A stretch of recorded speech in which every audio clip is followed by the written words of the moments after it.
రామగుండం పారిశ్రామిక ప్రాంత రౌండప్. ఈరోజు గాంధీగిరి అందిస్తున్న ప్రత్యేక వార్తలు చదువుతున్నది దయానంద్ గాంధీ.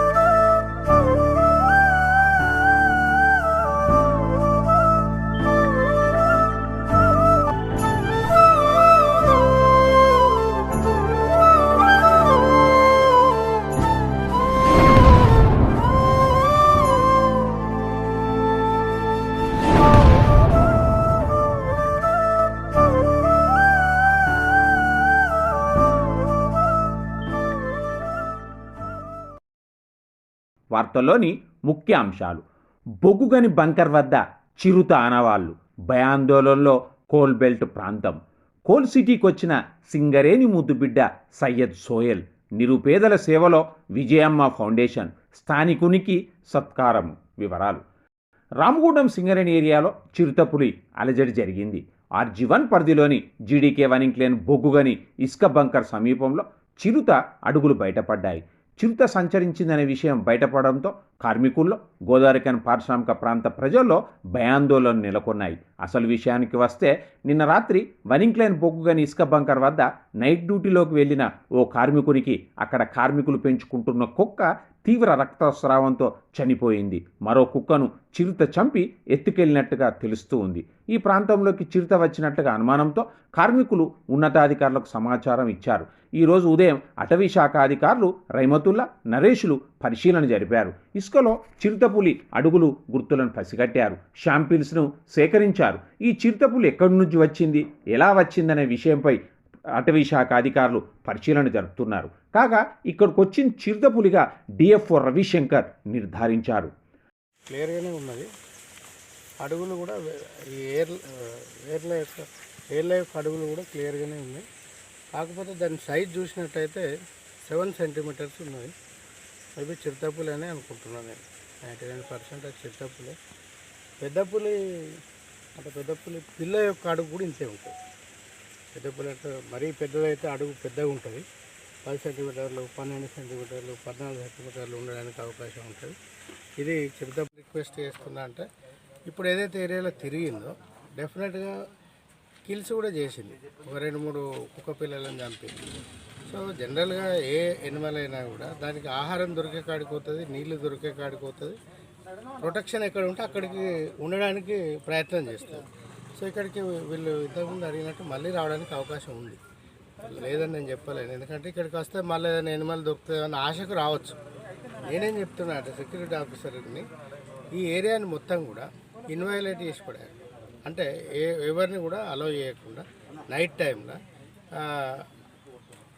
తర్వాత సెక్యూరిటీని కూడా పెంచి చుట్టుపక్కల చుట్టూ పెట్టి అలర్ట్ చేసినట్టయితే ఎవరైనా వచ్చినా కూడా లోపలికి పర్మిట్ చేయకుండా, ఒకవేళ తప్పనిసరి పరిస్థితులలో ఎవరైనా ఇక్కడ డ్యూటీ చేయాల్సినది ఉంటే వాళ్ళని వెహికల్లో పంపిస్తే అయిపోతుంది.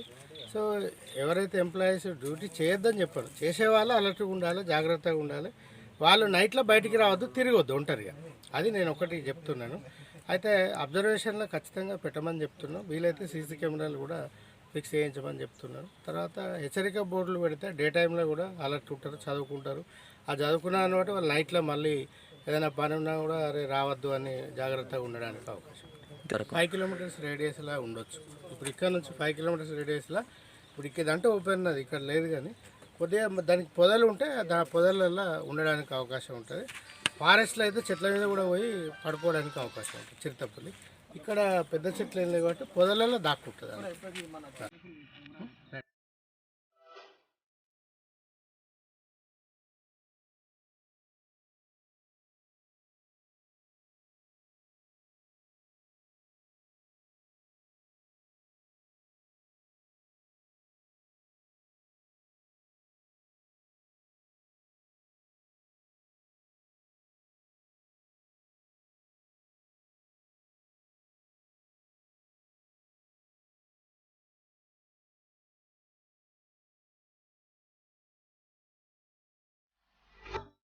ప్రతిభతో పాటు ప్రోత్సాహం రాణింపు తెచ్చిపెడుతుందని బిగ్ బాస్ 4 కంటెస్టెంట్ సంచలనాత్మక టాప్ 5గా పోటీ నుంచి స్వచ్ఛందంగా విరమణ పొందిన సయ్యద్ సోయల్ రియాన్ అన్నారు.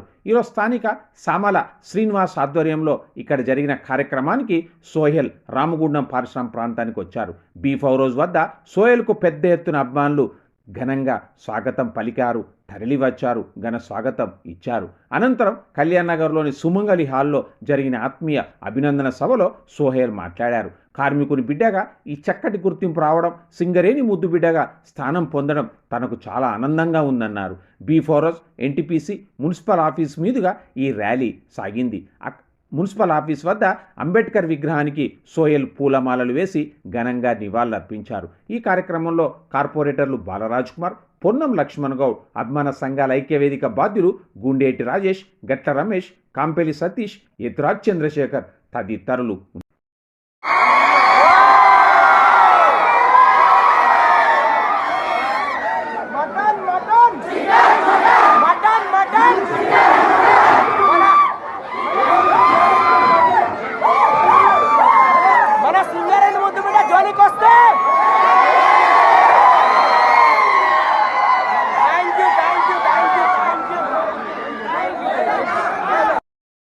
రామగుండం నియోజకవర్గంలో నిరుపేదలకు అండగా నిలవడమే విజయమ్మ ఫౌండేషన్ ప్రధాన లక్ష్యమని రామగుండం శాసనసభ్యుడు కోరుకంటి చందర్ అన్నారు. ఈరోజు ఎమ్మెల్యే క్యాంపు కార్యాలయంలో విజయమ్మ ఫౌండేషన్ ఆధ్వర్యంలో విజన్ ఆసుపత్రి ఉచిత హెల్త్ కార్డులను ఎమ్మెల్యే చందర్ ఆవిష్కరించారు. ఈ సందర్భంగా ఆయన మాట్లాడుతూ రామగుండం నియోజకవర్గంలో గత 2 సంవత్సరాల కాలంగా విజయమ్మ ఫౌండేషన్ ఆధ్వర్యంలో సేవా కార్యక్రమాలు చేపడుతూ నిరుపేదల కళ్ళల్లో ఆనందం నింపుతున్నామన్నారు. విజన్ ఆసుపత్రి ద్వారా ఉచితంగా అందించే హెల్త్ కార్డులను ప్రజలు సద్వినియోగం చేసుకోవాలన్నారు. ఈ కార్యక్రమంలో విజన్ ఆసుపత్రి నిర్వాహకుడు కలవేని విద్యాసాగర్, జిట్టవేన ప్రశాంత్ కుమార్ తదితరులు ఉన్నారు. సర్వేష్ డ్యాన్స్ వరల్డ్ ఆధ్వర్యంలో గోదావరికనికి చెందిన వంగ తిరుపతి సిఐగా పదోన్నతి పొందిన సందర్భంలో నిన్న రాత్రి రెయిన్బో స్కూల్ ఆవరణలో అభినందన కార్యక్రమం జరిగింది. ఈ సందర్భంగా ఇది స్ఫూర్తిదాయకమని ఉన్నత స్థానం పొందిన తిరుపతిని పలువురు అభినందించారు. ఈ కార్యక్రమంలో హెచ్ఎంఎస్ నాయకుడు ఉపేందర్, టీఆర్ఎస్ నాయకుడు తానిపర్తి గోపాలరావు, రామగుండం ట్రస్మా అధ్యక్షుడు పిఎస్ అమరేందర్, రామగుండం సంక్షేమ సంఘం అధ్యక్షుడు మ్యాజిక్ రాజా, ప్రధాన కార్యదర్శి Dameri Shankar, working president Ramila Sarvesh, bar association ప్రధాన కార్యదర్శి సంజయ్ కుమార్, పలు పక్షాల బాధ్యులు Gajula Ramesh, Chandrapal, Puliyala Satish, Khaja helping hands members Shyam, Lakshman, Harish, Shekhar, Karthik తదితరులు ఉన్నారు. సర్వేష్ డ్యాన్స్ వరల్డ్ విద్యార్థి శ్రీ వంశికకి బాలరత్న అవార్డు లభించింది. సిరిసిల్ల సీనారే కళామందిరంలో శ్రీ లంబోదర కల్చర్ అకాడమీ నిర్వహించిన ఉమ్మడి తెలుగు రాష్ట్ర స్థాయి 5వ బాల కళోత్సవాల్లో 2020లో గోదావరికని సర్వేష్ డ్యాన్స్ ఇన్స్టిట్యూట్ చిన్నారి శ్రీ వంశిక పాల్గొని తన జానపద నృత్యంలో అందరినీ ఆకట్టుకొని బాలరత్న అవార్డును కైవసం చేసుకుంది. శ్రీ వంశిక అవార్డు అందుకోవడం ఎంతో ఆనందంగా ఉందని సర్వేష్ డ్యాన్స్ వరల్డ్ నిర్వాహకుడు సర్వేష్ మాస్టర్ అన్నారు. అవార్డు అందుకున్న శ్రీ వంశికను రామగుండం ట్రస్మా అధ్యక్షుడు పిఎస్ అమరేందర్, రామగుండం కళాకారుల సంక్షేమ సంఘం working president Ramilla Sarvesh, master Sandeep, Ashok, Venkatesh తదితరులు అభినందించారు. ఇంతటితో గాంధీగిరి వార్తలు సమాప్తం. నమస్కారం.